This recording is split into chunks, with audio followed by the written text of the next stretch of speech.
ప్రతి నెల 3వ ఆదివారమున మనము ధ్యానం చేసుకుంటున్న అంశము ప్రార్థన అనే అంశాన్ని గురించి మనం ధ్యానం చేసుకుంటూ వస్తున్నాం. మే నెలలో 3వ ఆదివారం వరకు మనము దానియేలు గ్రంథమును గురించి, మరి ప్రాముఖ్యముగా దానియేలు కలిగి ఉన్నటువంటి ప్రార్థనా జీవితమును గురించి మనం ధ్యానం చేసుకున్నాం. ఈరోజు మరి యొక్క గ్రంథాన్ని మనం చదివాం కదా. ఏం గ్రంథం అది? దిన వృత్తాంతముల గ్రంథం. దిన వృత్తాంతముల గ్రంథం. పరిశుద్ధ గ్రంథములో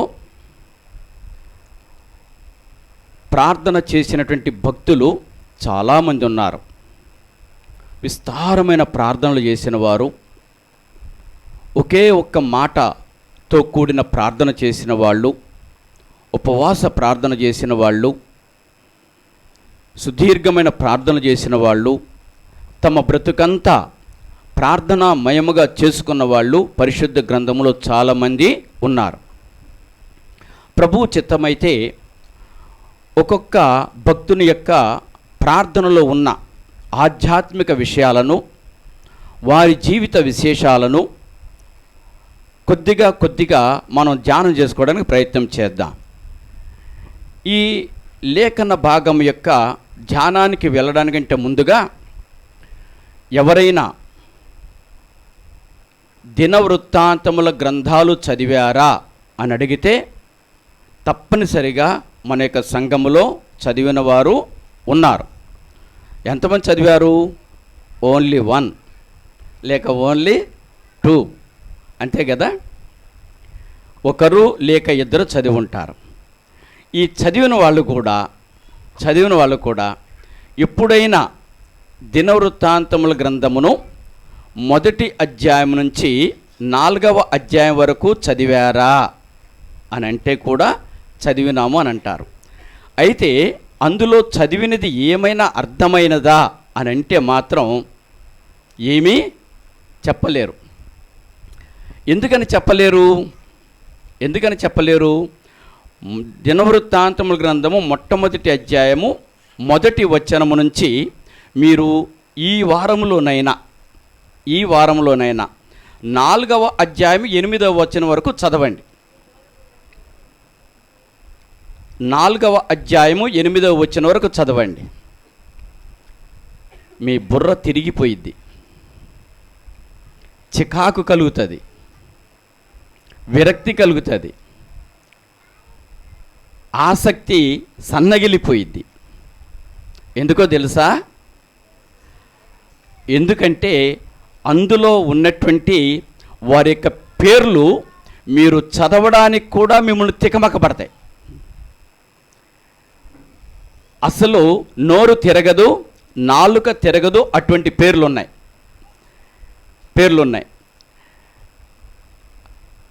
కొన్నిసార్లు అనిపిస్తుంది, దేవుడు ఎందుకింత సుదీర్ఘమైనటువంటి పేర్లు వ్రాసుకుంటూ వచ్చాడు? వాటి వలన ఉపయోగం ఏంటి? దానివలన ఏ మేలు జరగదు కదా అనుకుంటూ ఉంటారు. కానీ దేవుడు ఎప్పుడు కూడా అనాలోచనగా ఏ పని కూడా చెయ్యడు.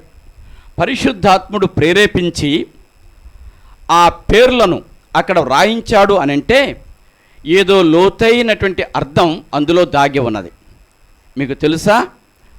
మొదటి అధ్యాయం మొదటి వచనము నుంచి మీరు పేర్లు కానీ మీ మనసు పెట్టి సమయమును తీసుకొని కౌంట్ చేస్తే 4వ అధ్యాయం 8వ వచనం వరకు ఇంచుమించుగా 500 పేర్లు ఉన్నాయి.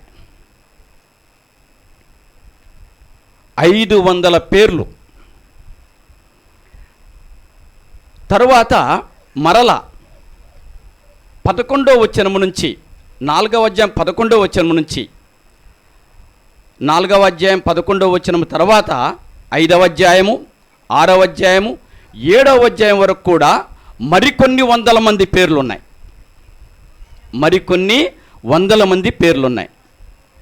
అంటే ఒక విధంగా చెప్పాలంటే సుదీర్ఘమైనటువంటి వంశావళి వంశావళి యొక్క గోత్రికులు, వంశావళిలోని యొక్క వారి పేర్లు అక్కడ లిఖించబడటానికి పరిశుద్ధాత్ముడు అవకాశం ఇచ్చాడు. ఎందుకంటే మనకందరికి కూడా కొన్ని ఆధ్యాత్మిక విషయాలు అందులో నుంచి తెలుసుకోవాలని.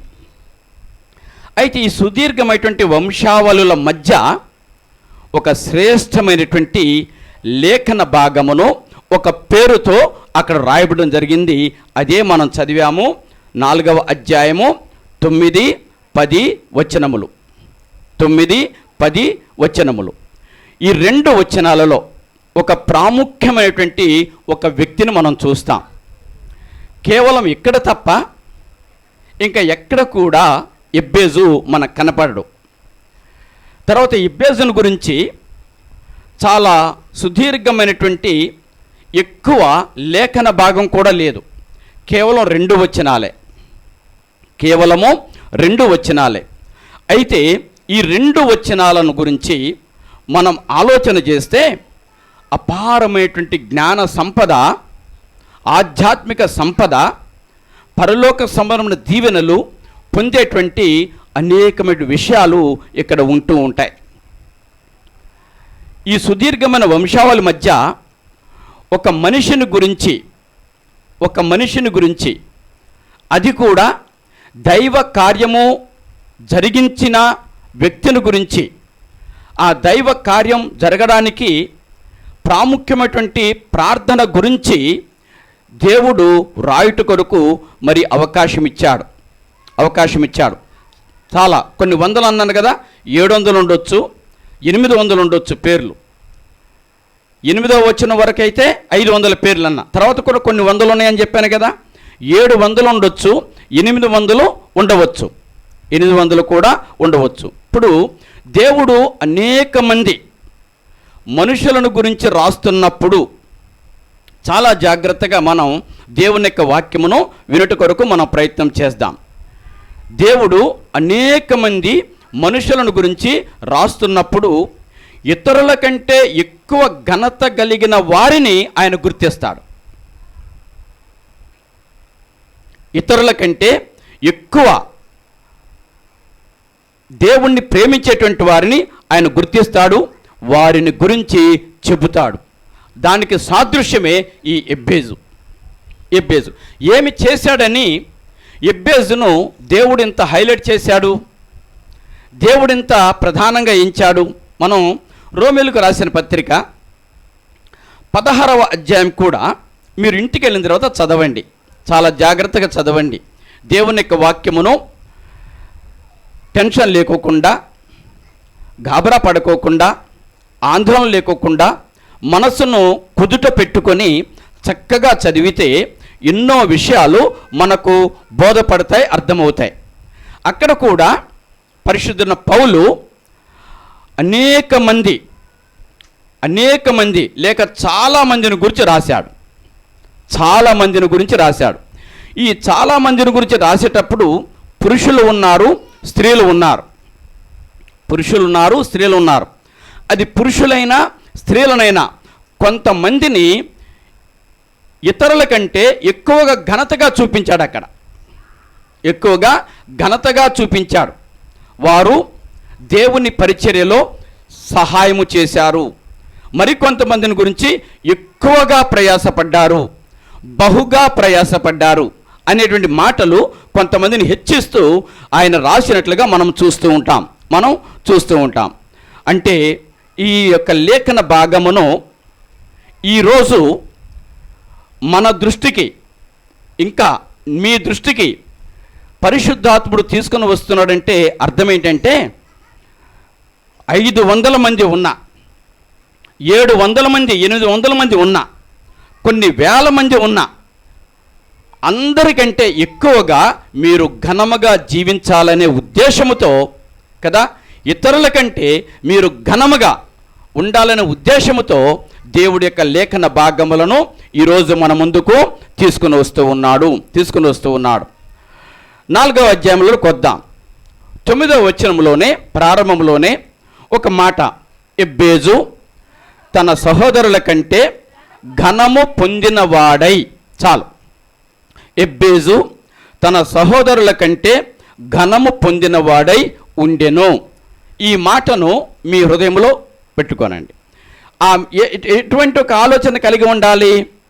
ఆధ్యాత్మికముగా దేవుని దృష్టిలో ప్రార్థనా విషయంలో ఇక్కడ ఉన్న వాళ్ళందరికంటే నేను ఘనముగా ఉండాలి. ఇది ఈరోజు మీకు ఉండవలసినటువంటి ఒక బలమైన కోరిక. ఇక్కడ ఉన్న వాళ్ళందరికంటే నేను ఘనముగా ఉండాలి. ఏ విషయాల్లో? బట్టలు కట్టుకునే విషయంలో కాదు, నగలు ధరించుకునే విషయంలో కాదు, లేకపోతే లౌకిక సంబంధమైనటువంటి వస్తువులను కలిగి ఉండే విషయంలో కాదు. ఆత్మీయమైన విషయాలలో వీళ్ళందరికంటే నేను ఘనముగా ఉండాలి అనేటువంటి ఒక మనసు, ఒక ఆలోచన మీ హృదయంలో పెట్టుకోండి. ఇక్కడ ఘనత కంటే ముందు ఒక విషయాన్ని చూద్దాం. ఎబ్బేజు ఎలా ఘనత పొందాడో మనం చూద్దాము. ఆ ఘన కంటే ముందు అతని యొక్క జీవితంలో జరిగినటువంటి విషయాలను మనం గమనించితే, ఎబ్బేజు అనే మాటకు, అనే పేరుకు అర్థమేంటి? వేదన పుత్రుడు. వేదన పుత్రుడు. బైబిలులో సమయానుకూలముగా పేర్లు పెట్టినటువంటి సందర్భాలు ఉంటూ ఉన్నాయి. బైబిలులో రాబోయేటువంటి వారి యొక్క భవిష్యత్తును మరి గుర్తించి పేర్లు పెట్టినటువంటి సందర్భాలు ఉంటూ ఉన్నాయి. లేకపోతే జరిగినటువంటి పరిణామాలను బట్టి వారికి పేర్లు పెట్టినటువంటి సందర్భాలు ఉంటూ ఉన్నాయి. పరిశుద్ధ గ్రంథములో ఒక్కొక్కరి పేరుకు ఒక్కొక్క అర్థం ఉంటూ ఉంది. ఆయా సమయాలలో మరి నేను కూడా చెప్తున్న ఏ పేరుకు ఏ అర్థం ఉన్నదో. ఎబ్బేజు అనేటువంటి పేరుకు వేదన పుత్రుడు అని ఉంది. ఇక్కడ ఒక చిన్న మాట చెప్పాలి. కొంతమందిని మనం గమనిస్తే తమ ప్రమేయం లేకోకుండానే ఇబ్బందికరమైన పరిస్థితులను ఎదుర్కొంటారు. వారి పాత్ర ఏముండదు, వారి ప్రమేయము ఏముండదు, కానీ ఇబ్బందికరమైన పరిస్థితులకు లోనవుతారు. ఇప్పుడు చెప్పండి, ఎందుకు ఆ పేరు ఎబ్బేజు యొక్క తల్లి ఆయనకు పెట్టింది? తాను వేదన పడి కన్నది. అంటే ఎబ్బేజు పుట్టేటప్పుడు తల్లికి ఎంతో వేదన కలిగించాడు. ఇప్పుడు చెప్పండి, కానుపు కష్టమవడము ఆ పసిగుడ్డు యొక్క తప్ప? ఇప్పుడు కానుపు కష్టమైంది, ఆ పసిగుడ్డుది ఏమైనా తప్పున్నదా? ఎబ్బేజుది ఏమైనా తప్పు ఉన్నదా? కానుపు కష్టమవడము ఆ పసిగుడ్డు తప్పేమీ లేదు కదా. అంటే ఇప్పుడు నేను ఇంతకుముందు చెప్పిన మాట ఏంటి? ప్రమేయం లేకుండానే నిందలు భరించిన వారు లోకములో ఉన్నారు. వాస్తవానికి అతను జన్మించడంలో తల్లికి వేదన కలిగింది. తల్లికి వేదన కలగడంలో అతని ప్రమేయం ఏమనుందా? అతనికి తప్పేమన్నా ఉందా? కానీ లేదు. అయినప్పటికీ కూడా జీవితకాలమంతా వేదన కలిగించినవాడు, వేదనగా పుట్టినవాడు, తల్లికి దుఃఖాన్ని పుట్టించినవాడు, తల్లిని ఏడ్పించినవాడు, ఎంతో బాధ పెట్టినవాడు అనే నిందను జీవితంలో అతను మోయవలసి వచ్చింది. అవునా? అదేవిధంగా యోసేపు దగ్గరికి వెళ్ళండి. యోసేపును అతని అన్నలు ద్వేషించారు. యోసేపును అతని అన్నలు పగబట్టారు. ఆఖరికి ఆ పగ, ఆ ద్వేషము, ఆ కోపము ఎంతవరకు వెళ్ళిందంటే అతను చంపేంత స్థాయికి తీసుకుని వెళ్ళింది. కారణం ఏంటి? కారణం అతను ఏమైనా తప్పు చేశాడా? అతను ఏమైనా పొరపాటు చేశాడా? ఏం చేయలే. కానీ యోసేపు యొక్క తండ్రి అయిన యాకోబు అమితంగా ప్రేమించాడు కదా, అమితంగా ప్రేమించాడు. అది అతను తప్పేం కాదు, అతని తప్పేమీ కాదు. అతని యొక్క మంచి లక్షణాల వలననో, అతని యొక్క మృదుత్వం వలననో, చెప్పిన మాట వినేటువంటి మంచి స్వభావము కలిగి ఉండుట వలననో యాకోబు ప్రేమించాడు. తండ్రి తనను ప్రేమించడం యోసేపు యొక్క తప్పేం కాదు. అయినప్పటికీ అన్నల యొక్క కోపానికి గురి అయ్యాడు, ద్వేషానికి గురి అయ్యాడు. అది ఆ ద్వేషము కోపం ఎంతవరకు దారి తీసిందంటే చంపేంత వరకు దారి తీసింది. కాబట్టి అతని ప్రమేయం లేకోకుండానే అతని యొక్క శిక్షకు గురి అయ్యాడు. తర్వాత మనకు బెన్యామీను విషయంలో చూస్తాం. అతన్ని కన్న తర్వాత తల్లి ఏమైపోయింది? చచ్చిపోయింది. తల్లి ఎవరు? రిబ్కా. ఇక ఆ బెన్యామీనును కంటున్న తరుణములో ఇక నేను చచ్చిపోతున్నాను, నాకు చావు వచ్చింది అని చెప్పేసి బెనోని అనే పేరు పెట్టి చచ్చిపోయింది. బెనోని అంటే దుఃఖపుత్రుడు అని అర్థం కదా. బెనోని అంటే దుఃఖపుత్రుడు అని అర్థం. అంటే తల్లి చచ్చిపోవడానికి ఇతను కారణమయ్యాడా? ఇతనేనా కారణం? కాదు కదా. అది జరగవలసిన ప్రక్రియ, దేవుడిచ్చినటువంటి విధానము. కానీ చూడండి, ఆ తర్వాత తండ్రి అతనికి బెన్యామీన్ అని పేరు పెట్టాడు. అదేవిధంగా ఏలీ కోడలు మందసము ఆ ఫిలిస్తీయుల చేత పట్టబడింది అన్న విషయాలు విన్నది. అప్పటికే ఆమెకు కనిపొద్దులు వచ్చినాయి, అంటే కనేటువంటి సమయం వచ్చింది. తర్వాత మామ గుమ్మం దగ్గర కూర్చున్నవాడు ఆ వార్త విని కింద పడిపోయి మెడ విరిగి చచ్చిపోతాడు. తన భర్త చచ్చిపోతాడు, మందసం పట్టబడుతుంది, తన మామ చచ్చిపోతాడు. ఆ సమయంలో ప్రసవించింది ఒక కుమారుని. ప్రసవిస్తూ ఏమని పేరు పెట్టింది? ఈకాబోదు అని పేరు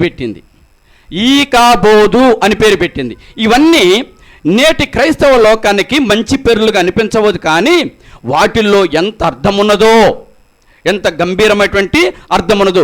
ఈకాబోదు అనగా యెహోవా మహిమ వెళ్ళిపోయింది, దేవుని యొక్క మహిమ ఇజ్రాయిల్లో నుంచి వెళ్ళిపోయింది అనే అర్థం వచ్చి ఈకాబోదు అనే పేరు పెట్టింది. ఇలా కొంతమందిని మనం చూసాం బైబిల్లో. వారి ప్రమేయం లేకోకుండానే కదా, వారి కారణం లేకోకుండానే జీవితకాలమంతా నింద భరించారు వాళ్ళు. జీవితకాలమంతా కూడా నిందను భరించారు వాళ్ళు. అయితే ఇక్కడ యెబ్బేజు విషయం వచ్చేసరికి తన జీవితంలో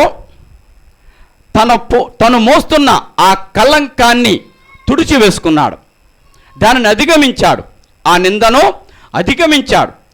ఆ నింద కంటే ఎక్కువగా ఒక మంచి పేరు కలిగిన వాడిగా ఉంటూ ఉన్నారు. ఈరోజు కూడా మనం చూస్తూ ఉంటాం. వాడు పుడుతూనే తల్లిని మింగేశాడు, వాడు పుట్టినప్పుడు వాళ్ళ తండ్రి చచ్చిపోయాడు అని ఆ పిల్లవాళ్లను ఏం చేస్తారంటే ఒక కష్టతరమైనటువంటి వ్యక్తులుగా, బాధను కలిగించిన వారిగా వాళ్ళు చూస్తూ ఉంటారు. వాడు పుట్టినప్పుడు మాకు కలిసి వచ్చింది, వీడు పుట్టినప్పుడు మాకు దరిద్రం వచ్చింది, మా కోడలు మా ఇంట్లోకి రాగానే మాకు అదృష్టం వచ్చింది. ఇవన్నీ కూడా అన్నిల్లో నుంచి క్రైస్తవంలోనికి డంపు చేసుకొని క్రైస్తవులు వాడుతున్నారే, కానీ ఇటువంటి వాటికి ఎక్కడ కూడా ఆధారము లేదు. కాబట్టి మన ఆధ్యాత్మిక జీవితంలో మనుషుల వలన కలిసి వచ్చేది కానీ, మనుషులు పుట్టడం వలన దశ తిరిగేది కానీ ఏమి కూడా పరిశుద్ధ గ్రంథం మనకు చెప్పడం లేదు. అది లోక సంబంధమైనటువంటి మాటలు. ఇప్పుడు 4వ అధ్యాయం 10వ వచనంలో మనం చూస్తాం. యెబ్బేజు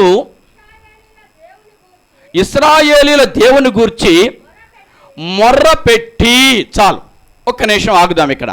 అంటే యెబ్బేజు కదా ఊరికే నన్ను వేదన పెట్టినవాడు, వేదనకు సంబంధించిన వాడు, తల్లికి కష్టాన్ని కలిగించినవాడు అని అంటూ ఉంటే యెబ్బేజుకు కొన్నిసార్లు చూడండి, ఇటువంటి మాటలు ఎవరైనా మనల్ని గురించి అంటూ ఉంటే ప్రార్థన చేయబుద్ధి కాదు. నన్ను ఎందుకు అన్నాడట్లా అని చెప్పేసి ఎంతో ఇబ్బంది పడిపోతూ ఉంటాం. మనసు సరిగ్గా పెట్టలేం. కానీ ఆ పరిస్థితులు, బయటి పరిస్థితులు ఎలా ఉన్నా సరే యెబ్బేజు ఇశ్రాయేలీల దేవుడైన యెహోవాకు మొరపెట్టాడు అని అంటాడు. ఇక్కడ యెబ్బేజు తన కళంకమును ఘనముగా ఎంచుకున్నటువంటి అత్యంత ప్రధానమైన విషయము ఇక్కడ మనం చూస్తున్నాం. అదే ప్రార్థన. ఎబ్బేజులో ఉన్నటువంటి ఒక అసాధారణమైనటువంటి లక్షణం ఆ వేదనను కొట్టివేసి ఘనంగా చేసేసింది. ఆ వేదనను తీసివేసి ఘనంగా చేసేసింది. ఏంటి ఆ అసాధారణ లక్షణము? ఏమీ లేదు, ప్రార్థన అంతే. ప్రార్థన అంటే ఎబ్బేజు చేసినటువంటి ప్రార్థన అందరికంటే నీచంగా ఉన్నవాడు కదా, అందరికంటే అవమానించబడుతున్నవాడు కదా, అందరూ కూడా అతనిని మరి నిందిస్తున్న వాళ్ళు కదా. అటువంటి దానిని వాళ్ళందరికంటే కూడా ఘనుడిగా ఉండేటట్లుగా చేసింది ప్రార్థన. ప్రార్థన వాస్తవానికి ప్రార్థన ఎంత ప్రాముఖ్యమైనదో క్రైస్తవులు ప్రార్థనను అంత నిర్లక్ష్యం చేస్తున్నారు. కాబట్టే ఘనతకు బదులు అవమానం కలుగుతుంది. కాబట్టి ఎప్పుడైతే మనం ప్రార్థన చేస్తామో అవమానమునకు బదులు ఘనత కలుగుతుంది. ప్రార్థన చేసేటువంటి బిడ్డల జీవితంలో అవమానమునకు బదులు ఘనత కలుగుతుంది.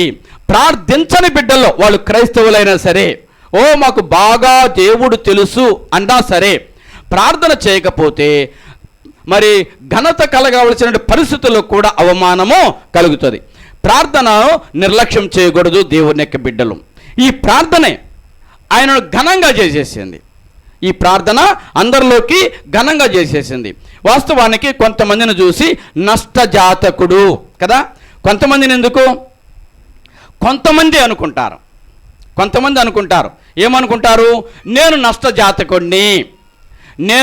నష్టజాతకుణ్ణి, బ్రతికినంత కాలం నాకు ఈ కష్టాలు తప్పవు, నా బ్రతుకంతా ఇంతే, నా జీవితంలో మార్పు రాదు, నా రాతను ఎవరు మార్చలేరు అని చెప్పేసి అనుకుంటూ ఉంటారు. ఎబ్బేజు అలా అనుకోలే. నాకు వేదన పుత్రుడు అని పేరు పెట్టారు కదా, ఇక నా బ్రతుకంతా ఇదే అని చెప్పేసి అతను నా బ్రతికింతేలే, నేను నష్టజాతకుణ్ణి, నాకు కలిసి రాదులే, నా రాతను ఎవరు మార్చలేరులే అనుకోలే. పుట్టేటప్పుడు తల్లికి దుఃఖమును కలగజేశాడు. ఒక ఎబ్బేజు మాత్రమే కాదు, ప్రతి శిశువు కూడా పుట్టేటప్పుడు తన తల్లికి కష్టమునే కలుగుతుంది, వేదనే కలుగుతుంది. ప్రతి ఒక్కరు కూడా మరి అందుకొరకే నొప్పి లేనిదే కదా, ఆ పెయిన్స్ లేనిదే ఒక శిశువు ఈ లోకంలో జన్మించుట అరుదు. దేవుని యొక్క వాక్యం చెప్తున్నటువంటి విషయాలు. పుట్టేటప్పుడు తల్లికి మనందరికంటే ఎక్కువ ఏదైనా కలుగజేశాడేమో మనకు తెలియదు. పుట్టేటప్పుడు తల్లికి బాధను కలుగజేశాడు. కానీ ఒక విషయం గమనించండి, జీవితాంతము తల్లికి ఆనందాన్ని కలుగజేశాడు. పుట్టేటప్పుడు వేదన కలుగజేశాడు, కానీ జీవితకాలమంతా ఆనందాన్ని కలుగజేశాడు, సంతోషాన్ని కలుగజేశాడు. అందుకొరకే సహోదరులందరికంటే కూడా ఘనము పొందినవాడయ్యాడు. కాబట్టి మన ఆధ్యాత్మిక జీవితంలో కూడా క్రీస్తులో జన్మించక ముందు అంతా కూడా ఎంతోమందికి వేదన కలగజేశాం, ఎంతోమందిని తృణీకరించాం, ఎంతోమందికి బాధను కలిగించాం. కానీ పుట్టిన తర్వాత దేవునికి సంతోషాన్ని కలుగజేసిన ఎబ్బేజును మన ముందు పెట్టుకొని మనము కూడా అదే విధమైన సంతోషకరమైన జీవితమును మనము జీవించాలి. అయితే ఏ విధంగా అంటే మనం ఒక్కసారి ఆలోచన చేసినట్లయితే ఈ ఎబ్బేజు యొక్క ప్రార్థనలో మీరు చాలా జాగ్రత్తగా గమనించండి. దేవుడా, నీవు అడిగినది ఇస్తే నేను నీకు ఫలానిది చేస్తాను అనేటువంటి వ్యాపార సంబంధమైన విషయాలు లేవు కదా. నాకు అది ఇస్తే నేను నీకు ఇది ఇస్తా, నాకు అది ఇచ్చావనుకో నేను నీకు ఇది ఇస్తా అనేటువంటి లావాదేవీలు ఏమి కూడా లేవు అనేటువంటి విషయంలో మనం ఒక్కసారి చూస్తే అటువంటిది వ్యాపార సంబంధమైన విషయాలు కానీ కదా. ఒకసారి చెప్పాను నేను పోయిన నెలలో, ఇప్పుడు దేవునితో భక్తి చేయాలి కానీ దేవునితో వ్యాపారం చేయకూడదు కదా. నువ్వు నాకు 100 రూపాయలు ఇచ్చావనుకో నేను నీకు పెన్ను ఇస్తా, ఇదేమన్నా షాపా? ఆ విధంగా అయిపోయింది. నువ్వు నాకు అది ఇచ్చావనుకో నేను నీకు ఇది ఇస్తా, నేను ఫలానిది చేస్తా.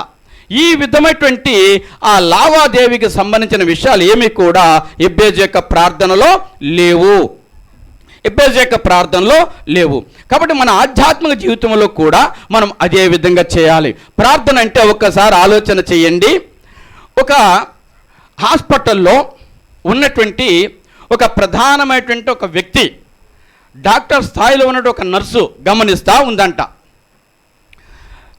బెడ్ మీద చింపిరి జుట్టుతో కళ్ళు పీక్కుపోయి ముఖమంతా కూడా కళావిహీనమైపోయి రోగముతో కృషించిపోయినటువంటి వ్యక్తి ట్యాబ్లెట్ వేసుకునేటప్పుడు లేచి ఓపిక తెచ్చుకొని లేచి ఆ ట్యాబ్లెట్ కోసం ఇట్లా ప్రార్థన చేసుకొని వేసుకుంటుంది. ఇది గమనించిన నర్సు ఒక మాట రాస్తుంది. క్రైస్తవులు ఎంత భక్తి కలిగి ఉంటారంటే వచ్చిన రోగము చాలా పెద్ద రోగం,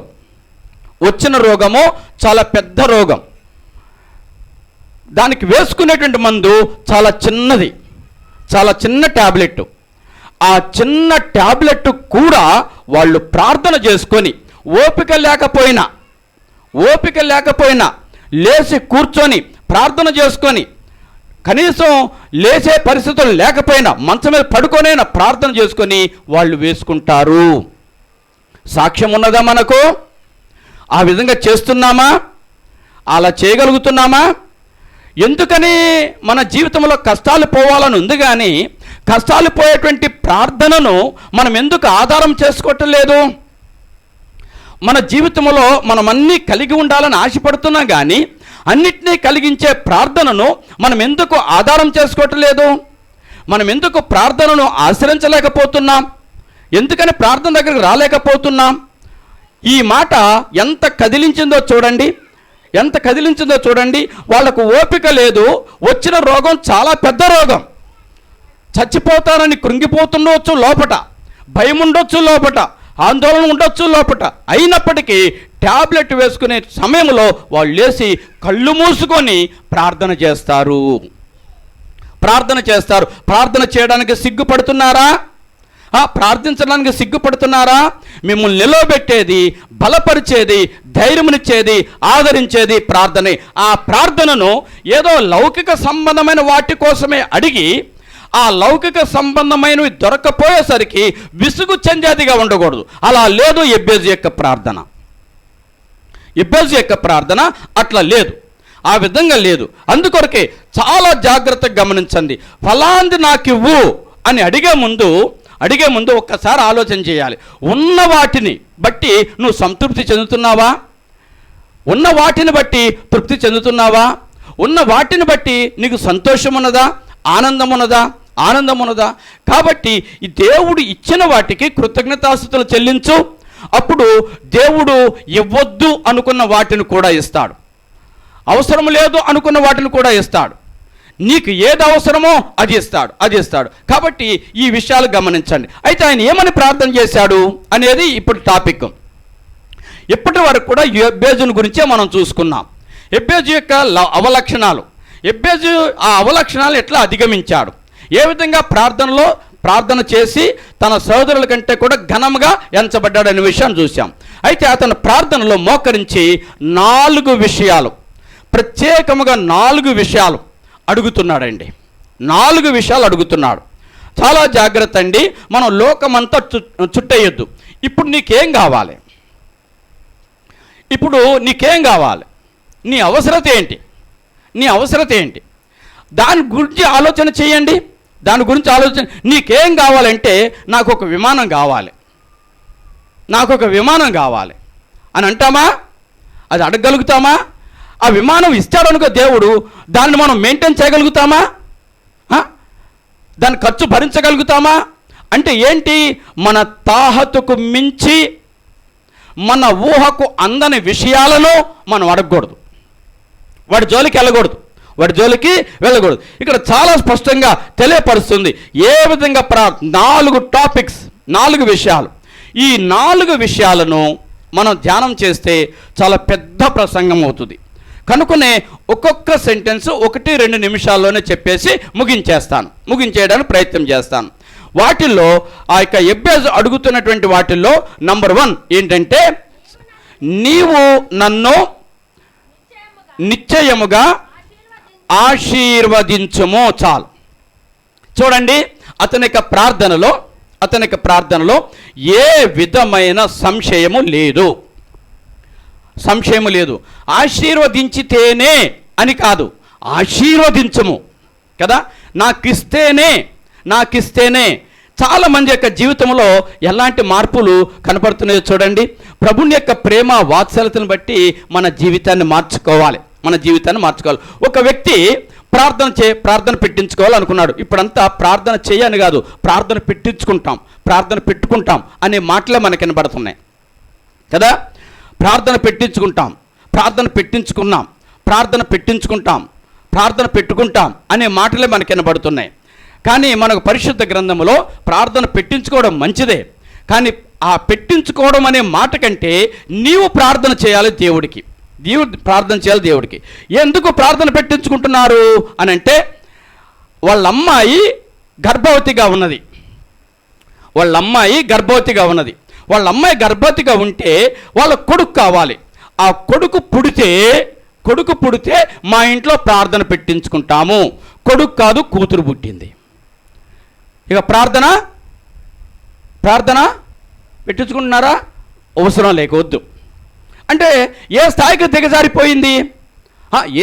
దిగజారిపోతుంది ప్రార్థనా జీవితం ఎట్లా మరి పక్కకు దొరికిపోతుందో చూడండి. లోక విషయాల వైపు ఎట్లా వెళ్తుందో చూడండి. ఫలాని కష్టం తీరిందనుకోండి, మేము ప్రార్థన పెట్టించుకుంటాం. మన సంఘములోనే, మన విశ్వాసుల్లోనే ఒకరు అన్నారు, మేము అదేది సుమంగళియా కొత్తగూడెంలో షాపులు ఉన్నాయి కదా, ఆ సుమంగళి బట్టల షాపుకు వెళితే లాటరీ టికెట్లు ఇచ్చారంట. 200కు ఒక టికెట్. కాబట్టి మాకు ఎన్ని వచ్చినాయి అంటే 10 టికెట్లు వచ్చాయి. అంటే 2000 పెట్టి కొన్నారు. అప్పుడు 2000 పెట్టి బట్టలు కొంటే 10 టికెట్లు వచ్చినాయి. ఆ 10 టికెట్లలో లాటరీ ఫస్ట్ కారు వస్తే అయ్యగారు మీకే ఇచ్చేస్తాం. లాటరీ ద్వారా వచ్చే కారు నాకెందుకు చెప్పండి? నీకు ఏదైనా లాటరీ ద్వారా వచ్చే కారు వద్దు. నీ దగ్గర 200 ఉన్నాయి, 220 రూపాయలు చాలు దేవుడికి. లాటరీ ద్వారా వచ్చే కార్లు, లక్కీ డిప్పుల ద్వారా వచ్చే కార్లు, దొంగతనం చేస్తే వచ్చే కార్లు దేవుని సేవకి ఎందుకండి? దేవుని పరిచర్యకి ఎందుకండి? నీ దగ్గర ఉన్నదే ఇవ్వు దేవుడికి. ఆ కారు వస్తే ఎట్లా ఉండేదో కానీ ఆ కారు రాలేదు. నాకు ఆ కారు మరి రాకపోతే ఇంకెట్లా ఇస్తారు? ఎవరు కదా. అంటే ఇట్లా ఇది ఒక బేరంలాగా చేసుకోకూడదండి దైవ సన్నిధిని. ఒక బేరసారాలా దేవుని దగ్గర. కాబట్టి మనం అటువంటి వాటి వైపుకు అసలు మొగ్గకూడదు. మా కొడుకు కానీ ఉద్యోగానికి వెళ్తున్నాడండి, లేకపోతే పరీక్ష రాష్ట్రానికి వెళ్తున్నాడండి, మా అబ్బాయి పాస్ అయితే ప్రార్థన పెట్టించుకుంటాం. మరి పాస్ అవ్వకపోతే అంటే దేవుణ్ణి ఎంత కట్టడి చేస్తున్నామో చూడండి. నువ్వు నా కొడుకుని పాస్ చేయించావనుకో, నేను ప్రార్థన పెట్టించుకుంటా. నా కొడుకుని పాస్ చేయించావనుకో, నేను 500 రూపాయలు కానికేస్తా. నా కూతురుకు పెళ్ళయిందనుకో, నేను 1000 రూపాయలు కానికేస్తా. అంటే ఎట్లా అయిపోయింది? మరి యెబెజు ప్రార్థనలో అటువంటి పరిస్థితి ఉన్నదా? యెబెజు అట్లా లావాదేవీలు నడిపేలా దేవునితో? ఇది వ్యాపార సంబంధమైన విషయాలు కానే కాదు. కాబట్టి ఏమన్నాడు? నిశ్చయముగా నీవు నన్ను ఆశీర్వదించి. ఇప్పుడు ఒకసారి చూడండి, ఇక్కడ మొట్టమొదటి కోరిక ఆశీర్వాదములు కోరుకుంటున్నాడు కదా. ఇక్కడ ఆశీర్వాదములు కోరుకుంటున్నాడంటే మొట్టమొదటిగా అడిగేది కదా, నాకు బోలెడన్ని ధనధాన్యములు ఇమ్మని ఆయన కోరుకోవటలే. నాకు బోలెడన్ని ధనధాన్యాలు ఇవ్వు, నేను నీ సేవ చేస్తా, ఘనంగా చేస్తా అని కోరుకోవటలే. రెండోదిగా ఆశీర్వాదములు ఇమ్మని అడుగుతున్నాడంటే బోలెడన్ని ధనధాన్యములు ఇమ్మని కూడా కాదు.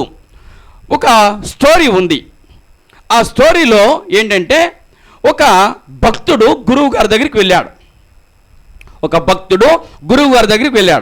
గురువు గారి దగ్గరికి వెళ్ళి, గురువుగారు నాకు ధన ధాన్యములు వచ్చేటట్లుగా నన్ను చెయ్యి, ధన ధాన్యములు నేను కలిగి ఉండేటట్లుగా నాకు పూజలు చెయ్యి, ధన ధాన్యములు నాకు సమృద్ధిగా కలుగునట్లుగా నన్ను ఆశీర్వదించు, నీ నోటి మాటతో నన్ను ఆ విధంగా చెయ్యి అని అన్నాడు. చెయ్యి అనంటే వెంటనే తన శిష్యులను పిలిచి అది తీసుకురా అన్నాడు. వాళ్ళు తీసుకొచ్చారు. ఒక పాము, అది ఆ పామును తీసి భక్తుడికి ఇచ్చాడు. ఆ పామును తీసి భక్తుడికి ఇచ్చాడు. ఈ భక్తుడు ఆశ్చర్యపోతూ ముఖమంతా చిట్లించి బాధతో కోపముతో, నేను ధన ధాన్యములు అడిగితే పామునిస్తారేంటి గురువుగారు, పామునిస్తారేంటి గురువుగారు అని అడిగాడు. అప్పుడు ఆ గురువుగారు నోరు తెరిచి, ఏమిస్తే మనకు ఆశీర్వాదం అవుతుందో దేవుడికి బాగా తెలుసు అన్నాడు కదా. ఆమేన్, హల్లెలూయా. ఏమి ఇస్తే నీకు ఆశీర్వాదం అవుతుందో దేవుడికి బాగా తెలుసు కదా. ఎంత పట్టు పడతారంటే కొంతమంది, ఆ పట్టు వద్దు, మనకి అవసరం లేదు కదా. ఇప్పుడు ఎన్నో ఇచ్చాడు దేవుడు, ఇంక ఏమి ఇవ్వాలి చెప్పండి, ఏమి ఇవ్వాలి? ఇప్పుడు మనిషి ఉన్నాడు, అది కాళ్ళ నుంచి శిరస్సు వరకు 2 చేతులు ఇచ్చాడు, మనకి ఎందుకు ఇంకా 3వ చెయ్యి మనకెందుకండి? 2 చేతులు ఇచ్చాడు, 3వ చెయ్యి కోసం మనమేమి ప్రయత్నం చేయాల్సిన పని లేదే. మనకు అవసరం లేదు కాబట్టి దాన్ని ఇవ్వలే, కాబట్టి 2 చేతులతో పని చేసుకో, ఈ 2 చేతులతో కష్టపడు, ఈ 2 చేతులతో సంపాదించుకో, ఈ 2 చేతులతో నీవు శాతనైనంత వరకు చేసుకో. నాకు 3వ చెయ్యి ఉంటే నేను అట్లా చేస్తోని, నాకు 3వ చెయ్యి ఉంటే నేను ఇట్లా చేస్తోని, అది అవసరం లేదు కదా. అది అవసరం. ఇలాంటి విపరీతమైన కోరికలతో నిండిపోతూ దేవుణ్ణి మర్చిపోయి, దేవుణ్ణి విసర్జించి మనుషులు లోకం వైపు చూస్తూ ఉన్నారు. ఆమేన్, హల్లెలూయా. దేవుడికి తెలుసు కాబట్టి ఆయన ప్రార్థన చేశాడు. ప్రార్థన చేసిన తర్వాత వెంటనే రాయబడింది, దేవుడు దయచేసెను. అతను అడిగింది దేవుడు ఏం చేశాడు? ఇచ్చాడు. దేవుడు ఇచ్చాడు అనే మాటలు కూడా ఒకసారి గమనించండి. అతడు తల్లికి దుఃఖాన్ని పుట్టించాడు, తల్లికి వేదన కలిగించాడు పుట్టేటప్పుడు. కానీ దేవునికి అతని యొక్క ప్రవర్తన ద్వారా, అతని యొక్క ప్రార్థనా జీవితం ద్వారా సంతోషాన్ని కలిగించాడండి. దేవునికి సంతోషాన్ని కలిగించాడు. దేవునికి సంతోషం కలగకుండా ఏమి రాలతాయండి దేవుని చేతుల్లో నుంచి? నువ్వు దేవుణ్ణి దుఃఖపెట్టే వ్యక్తిగా ఉంటే నీకేమన్నా వస్తాయా? దేవుని సంతోషపెట్టే వ్యక్తిగా ఉంటే నీకు ఎన్ని దీవెనలు వస్తాయో చూడండి. 2వదిగా మనం చూస్తూ ఉన్నాం, నా సరిహద్దులను విశాలపరచి కదా. ఎంత కోరిక ఉన్నదో చూడండి, నా సరిహద్దులను విశాలపరచి. మీరేమన్నా అనుకోవచ్చు ప్రభుని యొక్క నామంలో, ఎందుకంటే ప్రతి దానిని భూ సంబంధమైన కళ్ళతోనే నేటి క్రైస్తవులు చూస్తున్నారు. కానీ మనము ప్రతి విషయమును, బైబిల్లో ఉన్న విషయాలను ఆత్మ సంబంధమైన కళ్ళతో చూస్తే ఎన్నో ఆధ్యాత్మిక విషయాలు ఇందులో బోధపడుతూ ఉంటాయి. ఇక్కడ సరిహద్దు అంటే మన చర్చికి సరిహద్దు, అది మన చర్చికి సరిహద్దు ఇది. నా సరిహద్దులను విశాలపరచమంటే ఈ కంచెని తీసి ఒకటి కట్టేసేయినా దాన్ని దేవుడు యాక్సెప్ట్ చేస్తాడా? దేవుడు దానికి అనుమతిస్తాడా? ఈ కంచెని తీసేసి అవతల కడితే కొద్దిగా విశాలం అవుతుంది కదా, ఈ గోడను తీసేసి ఇంక అవతల కట్టేస్తే విశాలం అవుతుంది కదా, ఇది అనుకుంటున్నారా? ఈ సరిహద్దు కాదు, ఈ భూ సంబంధమైన సరిహద్దు కాదు. దాని వలన గొడవలు అవుతాయి, దాని వలన పోలీస్ స్టేషన్కి వెళ్తారు. అలా చేస్తే తలలు కూడా తెగుతాయి కదా, చికాకులు అవుతాయి, ప్రాణాలు పోతాయి. వీటి గురించి అడగట్లేదు ఆయన, వీటి గురించి ఇవి నీవు నాకు ఇచ్చినంత వరకు చాలు, ఒక విధంగా మనం భౌతిక సంబంధమైన విషయాలలో ఏమైతే మనం కలిగి ఉన్నామో వాటి విషయమే తృప్తి కలిగి ఉండాలి. చాలు ప్రభువా అనేట్లుగా మనం ఉండాలి. చాలు నాయన, చాలు అనేట్లుగా మనం ఉండాలి. అయితే మరి ఏ సరిహద్దులను విశాలపరచాలి అని అంటే ఆత్మీయమైన సరిహద్దును విశాలపరుచుకోవాలి కదా. ఆత్మీయంగా ఇంతే ఉన్నామనుకో, ఇంత ఇంట్లో సర్దుకోండి, ఇల్లు అయితే అది ఇల్లు అయితే, కానీ ఇల్లు కాదు ఇది. ఆత్మీయమైన జీవితంలో ఇంతే ఉన్నారు, దీన్ని ఎన్లార్జ్ చేసుకోండి, దీన్ని అభివృద్ధి చేసుకోండి. అంటే 10 నిమిషాల ప్రార్థన సరిహద్దును మీరు అద్దు తీసుకున్నారు. 10 నిమిషాలు ప్రార్థన చేసుకుంటానని కాదు, ఆ సరిహద్దును పెంచండి. ఆ సరిహద్దును పెంచండి. 15 నిమిషాలకు, 20 నిమిషాలకు, 25 నిమిషాలకు, అర్ధగంటకు, ఇలా ప్రార్థనా సరిహద్దును మీరు పెంచుకోవాలి. ప్రార్థనా సరిహద్దును పెంచుకోవాలి. విశ్వాసపు సరిహద్దును పెంచుకోవాలి. మీరు జన్మించినప్పటికంటే ఆత్మీయంగా, మీరు ప్రభువును ఎరిగినప్పటికంటే ఇప్పుడు ఇంకా ఎక్కువగా బలపడిన వారిగా ఉండాలి. ఇంకా ఎక్కువగా స్థిరపడిన వారిగా ఉండాలి. అది కదా మీకు సంతోషాన్ని కలగజేసేది, అదే కదా మీకు తృప్తినిచ్చేది. కనుకనే నా సరిహద్దును విశాలపరచు అన్నప్పుడు నీ విశ్వాసపు పరిమాణమును పెంచుకోవాలి, నీ ప్రార్థనా జీవితాన్ని పెంచుకోవాలి, నీ భక్తిని పెంచుకోవాలి, దేవుని యందు నీకున్న భయాన్ని పెంచుకోవాలి, వాక్యము చదివే విషయాన్ని పెంచుకోవాలి, మందిరానికి వచ్చే విషయాన్ని పెంచుకోవాలి, ప్రభుని యొక్క పాదాలను చూచేటువంటి ఆ స్థితికి ఎదగాలి. సరిహద్దును విశాలపరచు. ఇక్కడ సరిహద్దును విశాలపరచు అంటే యాకోబు మన హోషేయ గ్రంథం 14:12 కాలేబు ఒక మాట అంటాడు. ఆ సరిహద్దులను లేకపోతే ఆ స్థలాలను పంచేటువంటి విషయంలో ఏమంటాడంటే, నాకు ఆ మెట్ట ప్రాంతములను, ఆ గుట్ట ప్రాంతములను నాకు దయచేయి, ఆ కొండలను నాకు దయచేయి అంటాడు. ఆ కొండలను నాకు దయచేయి అంటాడు. అంటే ఒక్కసారి మనం చూస్తున్నట్టయితే నాకు ఆ కొండ ప్రాంతం నాకు కావాలి. ఆ కొండ ప్రాంతం నాకు కావాలి. ఎప్పుడైనా అడిగారా కొండ అంటే ఏంటి? పగలని హృదయము కలిగినటువంటి వారిని కొండతో బండతో పోల్చినట్లుగా మనం చూస్తూ ఉంటాం. ఏ బండ బారిన హృదయాల కొరకైనా నాకు దయచేయి, ఆ వ్యక్తిని నాకు దయచేయి అని ప్రార్థన చేశారా? మారడం కష్టం అనుకున్నా, కానీ నీ ద్వారా మారాడండి ఆయన. అతను మారడం కష్టం అనుకున్నా, కానీ నీ ద్వారా మారాడు. నీ ద్వారా గుండెలు పగిలినాయి, కొండలు పగిలిపోయినాయి అనగా ఇంకా దేవుడు నాకు బలమునిచ్చాడు. ఇంకా నాకు ఇప్పుడు వృద్ధాప్యంలో ఉన్నాడు ఆయన.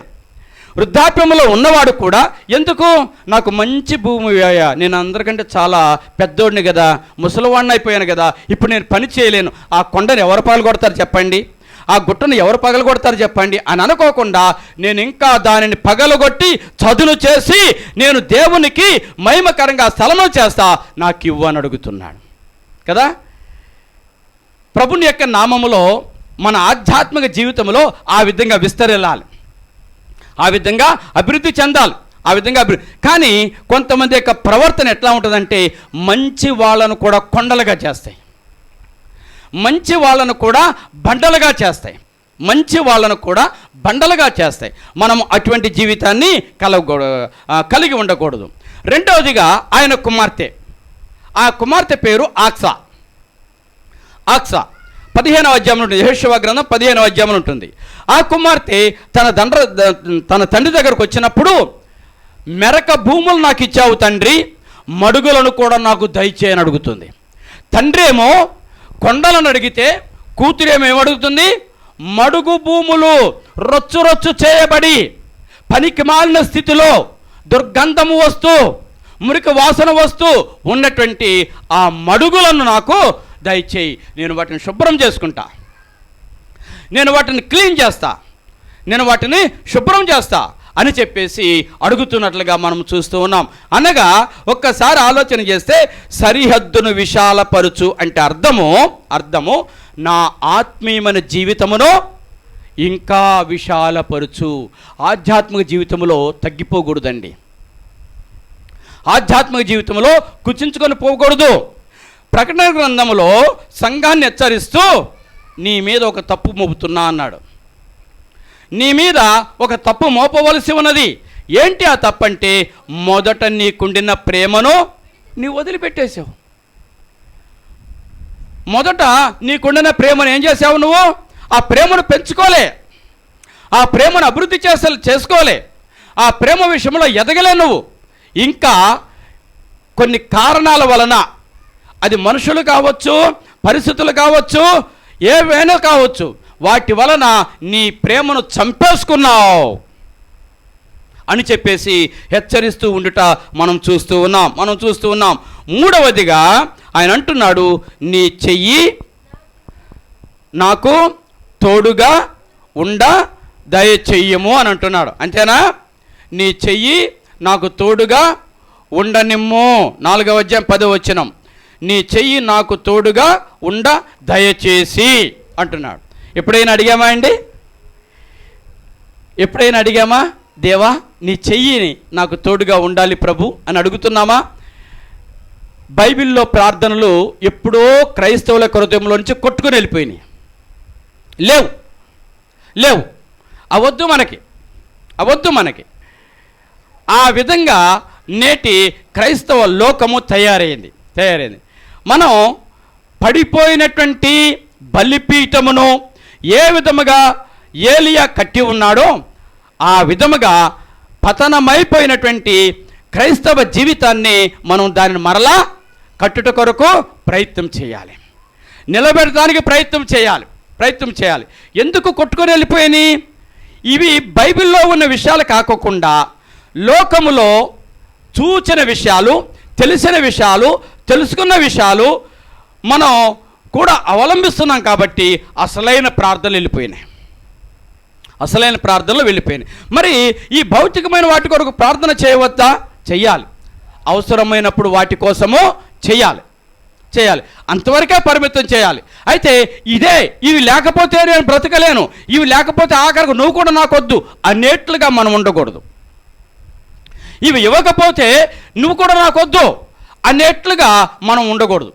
అవి ఇచ్చినా ఇవ్వకపోయినా దేవుడు మనకు కావాలి అనే హృదయకాంక్ష మనం కలిగి ఉండాలి. ఏమన్నాడు?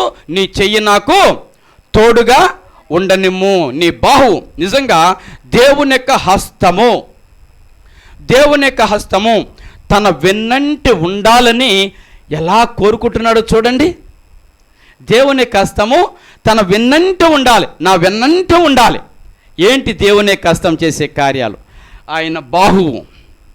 ఆయన బాహువును గురించి ఒక్కసారి ఆలోచన చేయండి.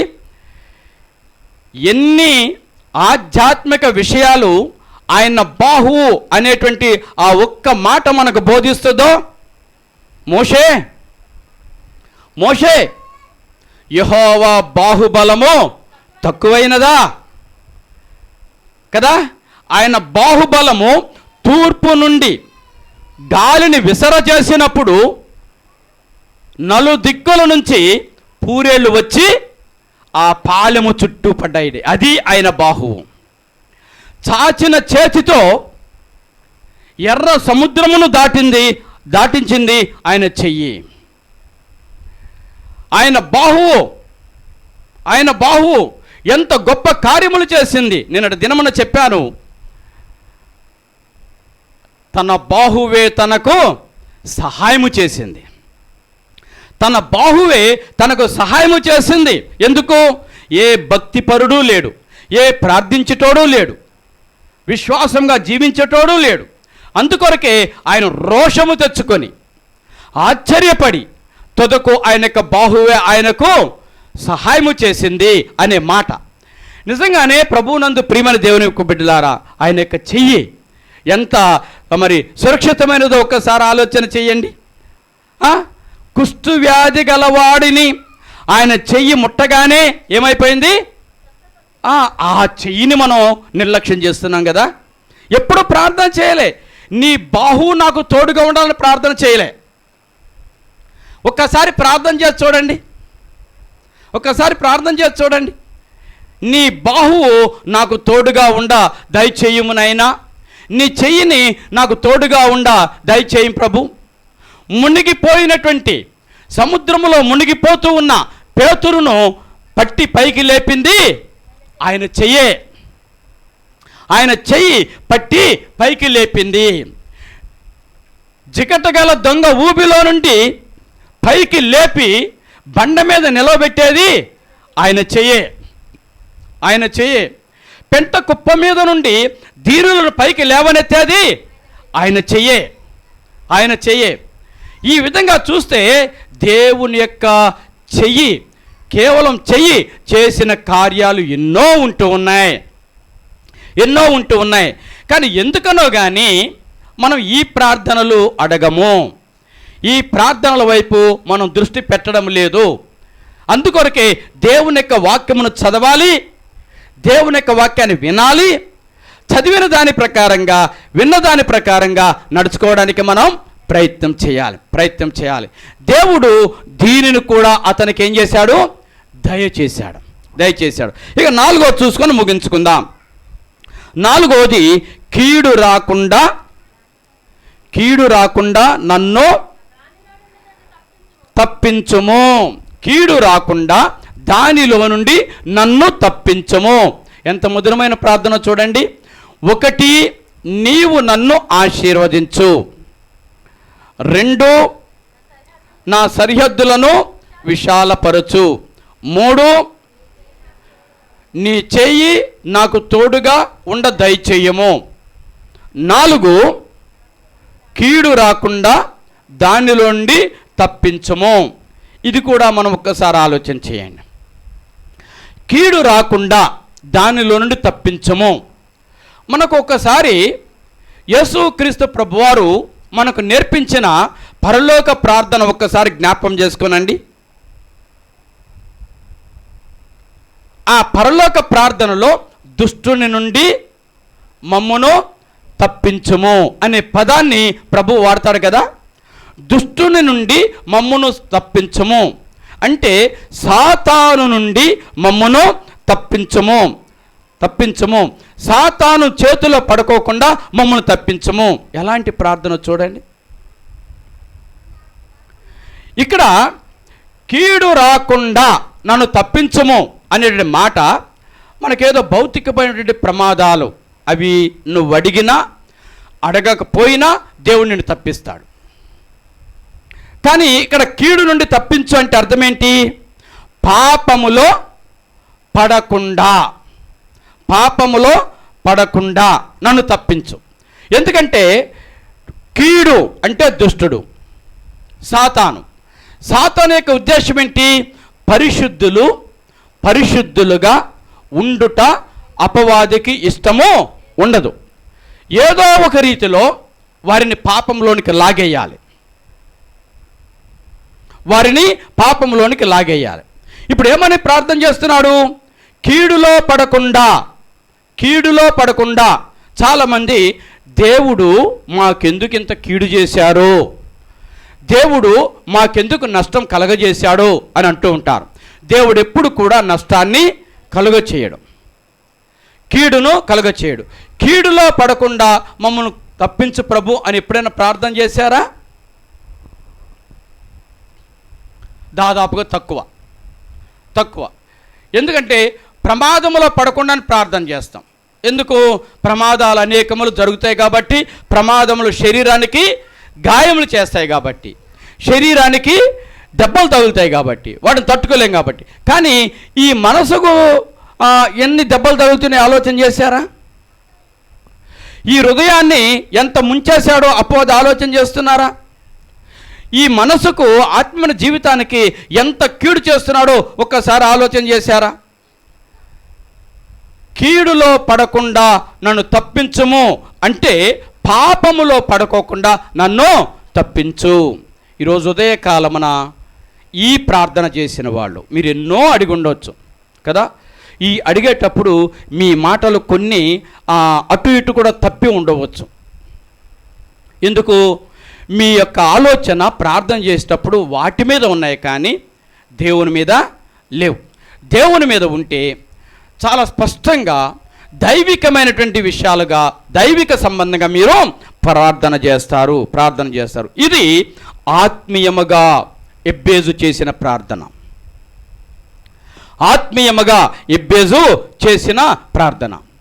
ఈ ప్రార్థన చేస్తే ఈ ప్రార్థన చేసే వారి యొక్క హృదయము పులకరిస్తుందండి.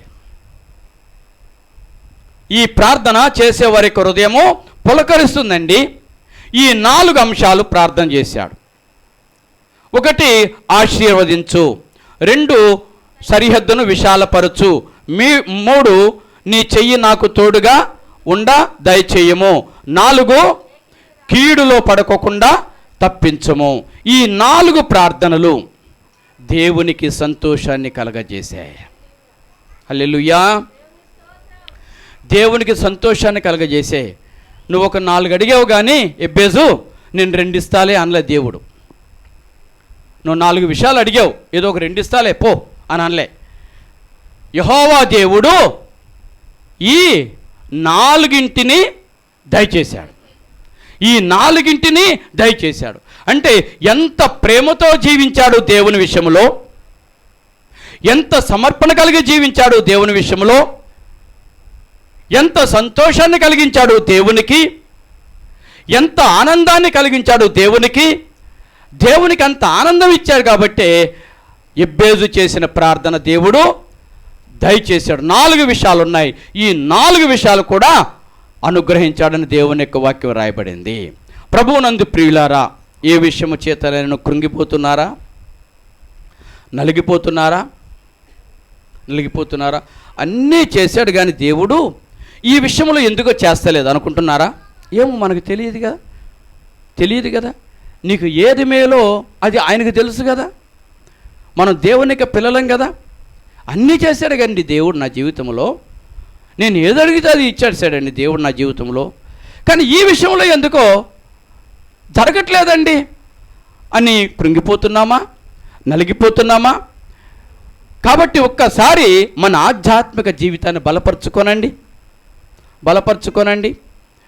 ప్రభుని యొక్క ప్రేమ వాత్సల్యతలను బట్టి దేని వైపైతే మనం దృష్టి పెడతామో అవి లోక సంబంధమైన విషయాలపై దృష్టి పెడితే అప్పటి వరకు కనబడినవి కూడా కనబడవు. నువ్వు అదే దైవ సంబంధమైన విషయాలపై దృష్టి పెట్టు. అప్పటి వరకు నీకు కనబడని వాటిని కూడా కనబడేటట్లుగా చేస్తాడు. అబ్బా, నేను ఊహించలేదండి ఇట్లా జరుగుతుందని. దేవుడు అలా చేశాడు, దేవుడు ఆ విధంగా చేశాడు అని మనము చెప్పగలుగుతాం. ఎవరు ఈ వ్యక్తి పేరు ఒక్కసారి చెప్పండి. మీరు చెప్పండి అమ్మా, వెనకాల ఉన్న వాళ్ళు చెప్పండి. ఎబ్బే కాదు, ఏం పేరు చెప్పండి? ఎబ్బేజు అంటే అర్థం ఏంటి చెప్పండి? ప్రార్థననా? వేదన కదా. ఎబ్బేజు అంటే అర్థం ఏంటి? వేదన. కానీ వేదనను ఆయన ఎలా మార్చుకున్నాడో చూడండి. తన జీవితంలో పడిన మచ్చను కదా, తన జీవితంలో కలిగిన కళంకాన్ని ప్రార్థన ద్వారా ఎలా తుడి చేసుకున్నాడో చూడండి. అందరికంటే ఘనముగా ఎంచబడ్డాడు. అందరికంటే ఘనంగా ఎంచబడటానికి గల కారణం ఆయన చేసిన, దేవుని సన్నిధిలో ఆయన చేసిన ప్రార్థన. మరొకసారి ఈ దినవృత్తాంతముల గ్రంథం ఓపిక కలిగిన వాళ్ళు 7 అధ్యాయాలు 6 అధ్యాయాలు చదవండి, మరలా చదవండి. మీరు ఎంతవరకు దేవుని యొక్క వాక్యం చదవగలుగుతారో మీకు మీరే పరీక్ష పెట్టుకున్నవారు అవుతారు. దేవుడు మిమ్మల్ని దీవించి ఆశీర్వదించునుగాక. ప్రార్థించుదాము.